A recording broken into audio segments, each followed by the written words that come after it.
मुख्यमंत्री भूपेश बघेल 2 दिवसीय दिल्ली दौरे के लिए रवाना हुए हैं। पत्रकारों से चर्चा करते हुए उन्होंने कहा कि एआईसीसी की बैठक है, जो हमारी 3 दिन की बैठक थी, उसकी रिपोर्ट हाईकमान को हम सौंपेंगे, उस पर चर्चा होगी, जो भी दिशा निर्देश होंगे हम आगे बढ़ेंगे।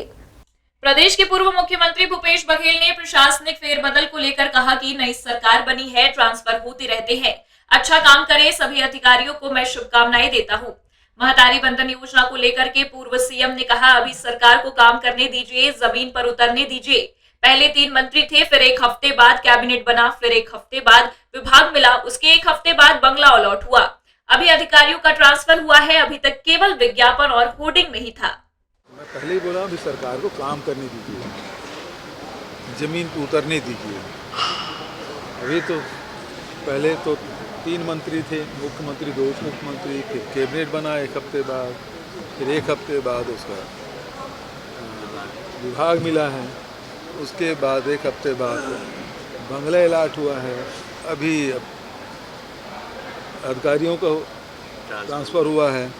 अब सबको पहले ये था ना, पता नहीं कहाँ जाएंगे अधिकारी, अब सब क्लियर हो गया। अब इसके बाद काम करेंगे, काम करने दीजिए, फिर आगे बात करेंगे। अभी तक केवल विज्ञापन और होर्डिंग ही था। इंडिया गठबंधन द्वारा इलेक्शन कमीशन द्वारा अब तक समय नहीं दिए जाने पर पूर्व सीएम ने कहा कि बहुत गंभीर बात है।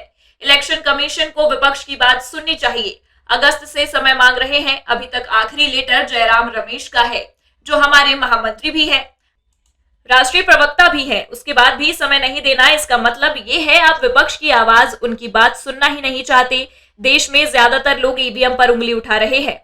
उसकी निष्पक्षता पर, जो फ्री एंड फेयर इलेक्शन है, उस पर सवालिया निशान उठ रहे हैं। छत्तीसगढ़ में जब हमारी सरकार बनी, हमको ईवीएम पर पहले भी विश्वास नहीं था, अब भी नहीं है।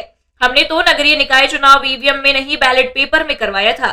छत्तीसगढ़ में सीबीआई जांच की अनुमति पर पूर्व सीएम ने कहा, जो रोक लगाई गई थी रमन सिंह के शासनकाल में लगाई गई थी, केवल नोटिफिकेशन नहीं हुआ था। हमने तो छत्तीसगढ़ में जब हमारी सरकार बनी, हमको तो ईवीएम पे पहले विश्वास नहीं था और अब भी नहीं है। हमने तो नगरीय निकाय चुनाव ईवीएम में नहीं, बैलेट पेपर में कराया था। देखिए, ये जो बैन लगाया था वो रमन सिंह के ही शासनकाल में ही लगा था। केवल ये है नोटिफिकेशन, गजट नोटिफिकेशन है, वो नहीं हुआ था। और भारत सरकार से हमने कहा कि जब यहाँ से प्रस्ताव पिछली सरकार ने भेजा था, उसको नोटिफाई करिए। बात उतनी थी, फैसला तो रमन सिंह की जो सरकार थी उसकी थी। रायपुर से इंडिया टाउन न्यूज के लिए प्रेम निर्मलकर की रिपोर्ट।